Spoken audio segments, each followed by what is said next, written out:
सजावट माटी के दहिया रोज के बड़ी भगवान हो। तोहरा के पावते सब सुख पाइन अपना के मन धनवान हो। कोइले सजावट माटी के दहिया रोज के बड़ी भगवान हो।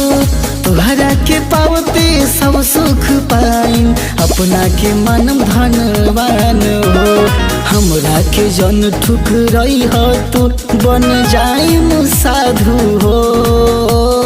अखिया में नाचे तोहरे सुरतिया ये सोना बाबू हो। जहिया से देखनी मुँह ले लू मनवा दिल बाबे काबू हो। अखिया में नाचे तोहरे सुरतिया ये सोना बाबू।